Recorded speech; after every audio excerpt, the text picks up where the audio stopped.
Halo, Assalamualaikum warahmatullahi wabarakatuh. Jadi hari ini kami dari kelompok 7 akan mempresentasikan hasil proyek praktikum data mining kami dengan judul Analisis Segmentasi Kesehatan menggunakan metode clustering dan evaluasi multimetrik. Next. Dengan anggota kelompoknya ada Mulia Andiki, Zalfi Inasyadulina, Lulu Izati, dan juga Muhammad Riki. Next, langsung saja kita masuk ke tabel belakangnya. Jadi dataset e-commerce customer engagement and demographics ini berisi 10.000 data pelanggan dengan 23 fitur yang menggambarkan perilaku user seperti usia, pendapatan, tingkat keterlibatan, dan juga riwayat pembelian. Jadi dataset ini penting untuk memahami pola interaksi pelanggan di platform e-commerce yang terus berkembang pesat. Kombinasi data numerik dan kategorikal membuat proses pembersihan serta pre-processing menjadi tahap krusial sebelum analisis lanjutan. Jadi dengan dataset ini, berbagai insight dapat digali, seperti segmentasi pelanggan, analisis keputusan, prediksi turn, hingga evaluasi aktivitas kampanye, sehingga membantu perusahaan mengambil keputusan yang lebih tepat dan juga strategis. Selanjutnya, masuk ke deskripsi dataset. Yang pertama ada shape dataset. Jadi dari shape dataset ini bisa dilihat bahwa dataset kami ini memiliki 10.000 baris dan juga 23 kolom. Selanjutnya, ada info dataset.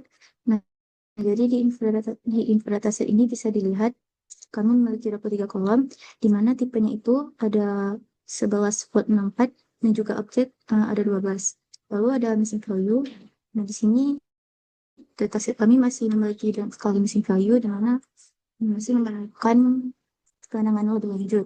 Di sini bisa kita lihat bahwa gender itu paling banyak missing value-nya sebesar 2.612, disusul income level 2.503, dan mobile app usage sebesar 2.457. Ini sudah ada yang lainnya.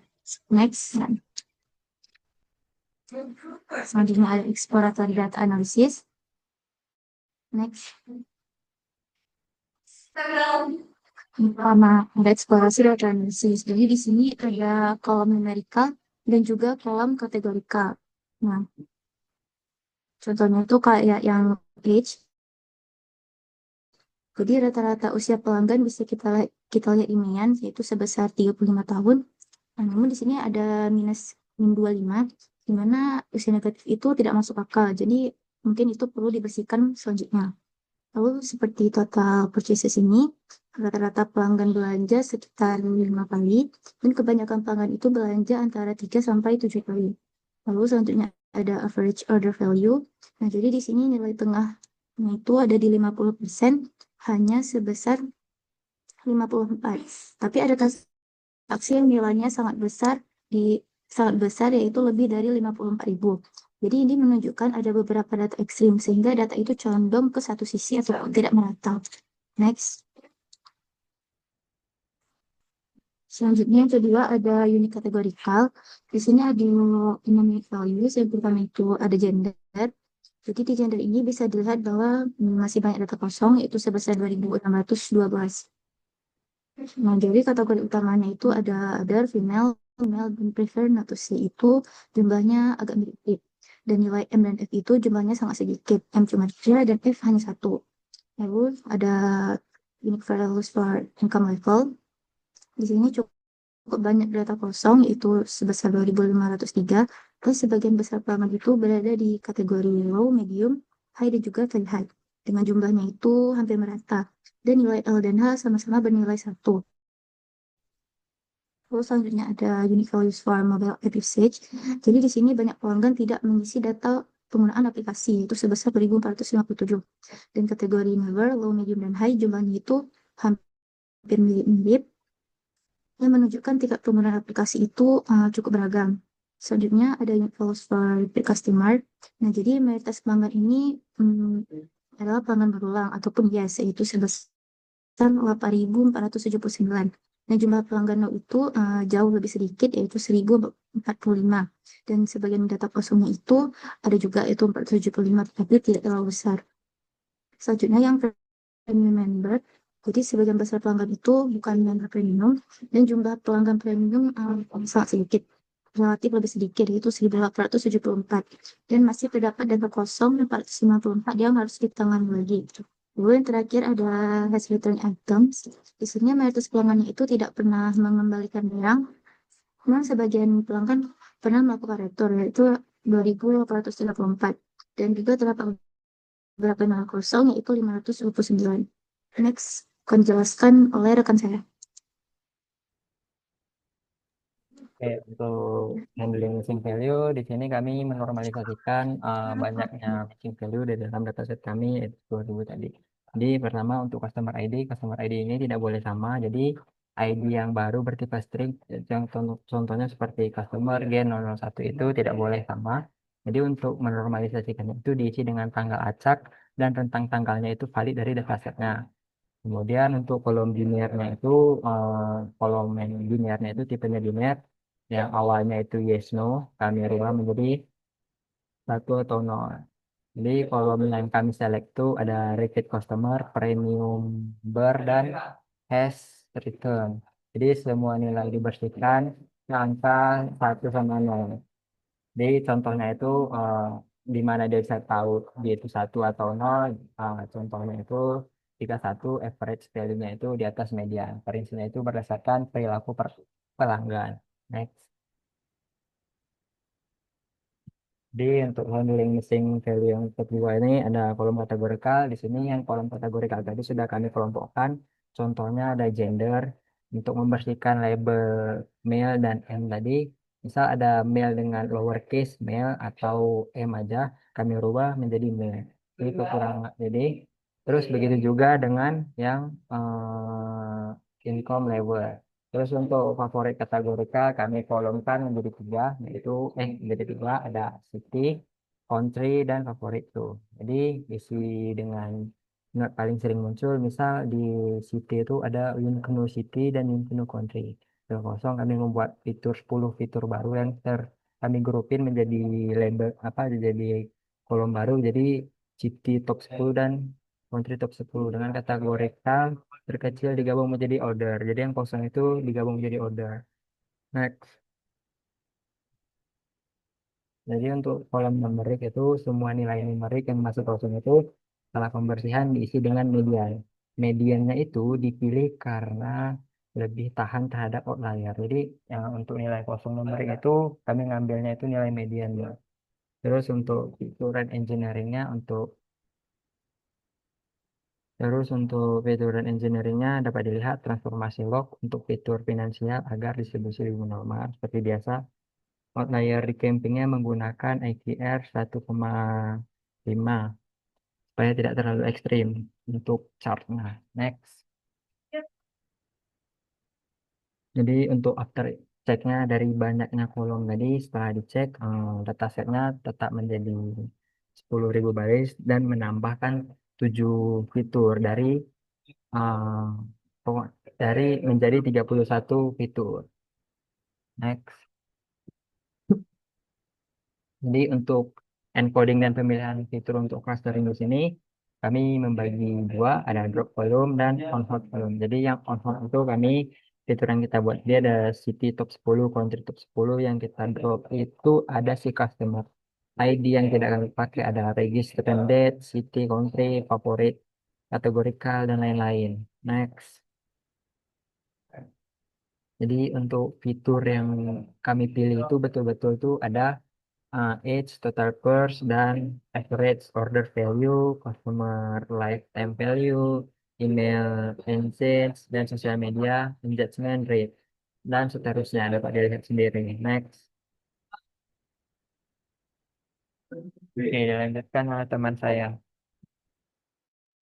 Baik, di sini untuk scaling dan PCI analisisnya, pada tahap awal data terlebih dahulu dilakukan scaling agar seluruh fitur berada pada skala yang sama, sehingga tidak ada fitur yang mendominasi analisis itu sendiri. Di mana setelah itu kami menerapkan PCA untuk mendeteksi dimensi data. Hasilnya yaitu terdapat dua komponen utama, yaitu PC1 dan juga PC2, yang dimana mampu menjelaskan sekitar 22,9% variasi data, eh, di mana meskipun nilainya itu tidak terlalu besar, tapi PCR tetap membantu dalam memahami pola umum data dan juga memudahkan visualisasi pada proses clustering selanjutnya. Next, baik masuk ke metode clustering. Di sini kami setelah melakukan PCA, kami menggunakan hierarchical clustering untuk melihat struktur pengelompokan datanya, di mana pada dendrogram yang ditampilkan, setiap percabangan ini menunjukkan proses penggabungan data berdasarkan tingkat kemiripan. Semakin tinggi jarak penggabungannya, maka data tersebut semakin tidak mirip. Di mana dari dendrogram ini terlihat bahwa data secara alami membentuk beberapa kelompok utama. Next. Pada visualisasi ini, dendrogram kami berikan cut line bernilai 4 yang dimana data ini dibagi menjadi 4 klaster.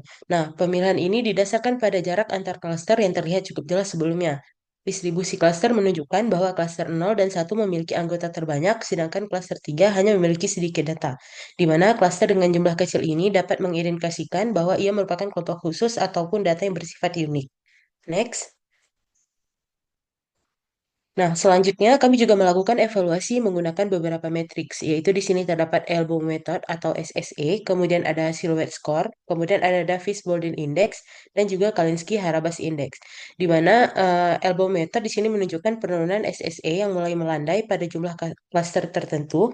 Kemudian untuk silhouette score itu nilai optimalkan pada pada K sama dengan 2, kemudian untuk Davis Baldwin terbaik itu pada K sama dengan 5, dan juga Kalinski Harabas tertinggi pada K sama dengan 2. Di mana perbedaan hasil ini menunjukkan bahwa pemilihan jumlah klaster itu sendiri bersifat kontekstual dan perlu disesuaikan dengan tujuan analisis. Next. Nah, selain hierarchical clustering, kami juga menerapkan K-means clustering dan juga memvisualisasikannya di sini menggunakan bar chart. Nah, dapat dilihat pada klaster 0 di sini mencakup sekitar 11,1% dari total data, di mana karakteristik utamanya itu pada repeat customer, kemudian total purchase, dan juga customer lifetime value, sehingga dapat merepresentasikan pelanggan yang cukup loyal. Kemudian untuk klaster 1 ini sendiri merupakan klaster terbesar, di mana dia memiliki sekitar 64,5% dari total data yang ada, yang dimana menunjukkan pelanggan dengan kontribusi stabil dan juga konsisten. Next. Nah, pada klaster kedua, di sini mencakup sekitar 24,2% dari total data, di mana nilai customer lifetime value dan juga rata-rata transaksi yang cukup tinggi, sehingga hal ini memiliki potensi ekonomi yang besar. Sementara itu, untuk klaster yang terakhir, yaitu klaster 3, hanya mencakup sekitar 0,2% dari total data, di mana nilai transaksinya itu sangat tinggi. Nah, klaster ini dapat dikategorikan sebagai segmen khusus ataupun outlier yang tetap penting untuk diperhatikan. Next.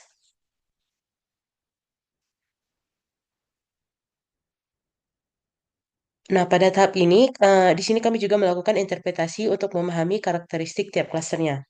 Di mana klaster 0 itu menunjukkan bahwa pelanggan dengan frekuensi pembelian rendah namun cukup konsisten. Kemudian untuk klaster 1 itu adalah pelanggan reguler dengan kontribusi yang stabil dan juga jumlah terbesar.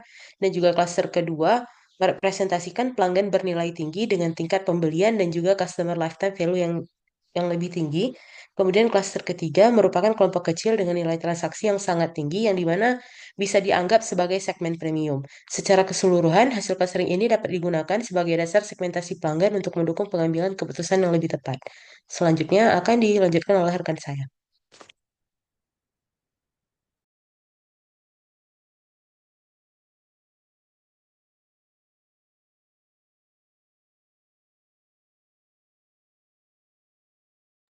Baik, setelah kami melakukan proses clustering, kami memvisualisasikan hasilnya menggunakan PCA ataupun Principal Component Analysis dalam dua dimensi. Nah, di sini terlihat sebaran pelanggan yang terbagi ke dalam 4 klaster. Meskipun data asli memiliki dimensi yang sangat tinggi, dua komponen utama di sini berhasil memetakan pola sebaran di mana klaster 1 yang berwarna oranye menjadi kelompok mayoritas, sementara klaster 3 yang berwarna merah menjadi kelompok yang berada di posisi paling ekstrim.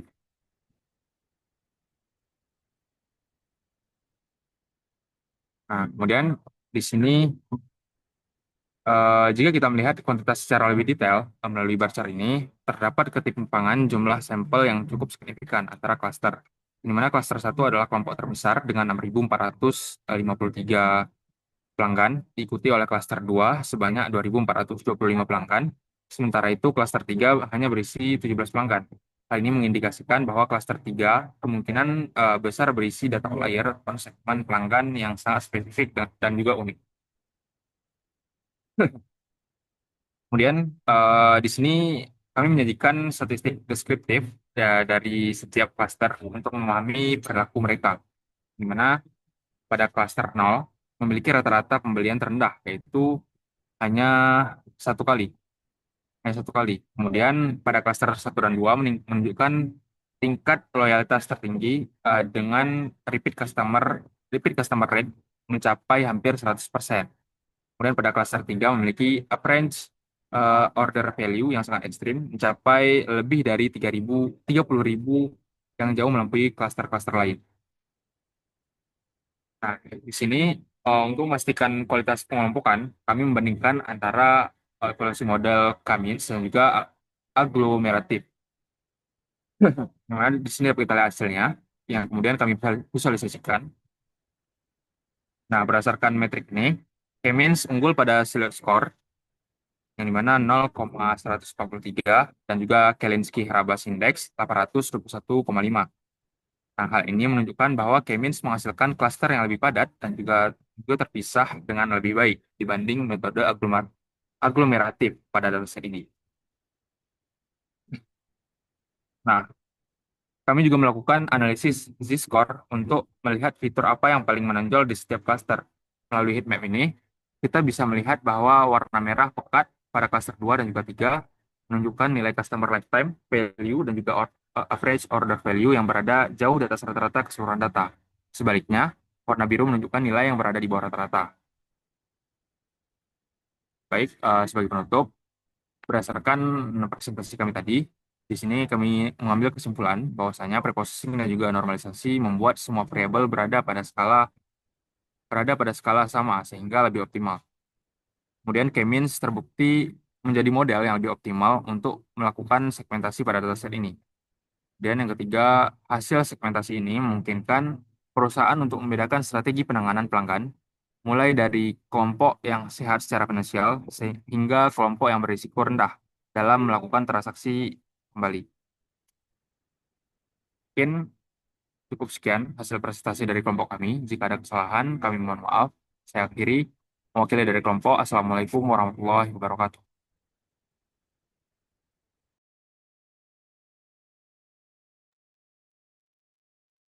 Dan penjelasan dari kami, lebih dan kurang mohon maaf. Assalamualaikum warahmatullahi wabarakatuh.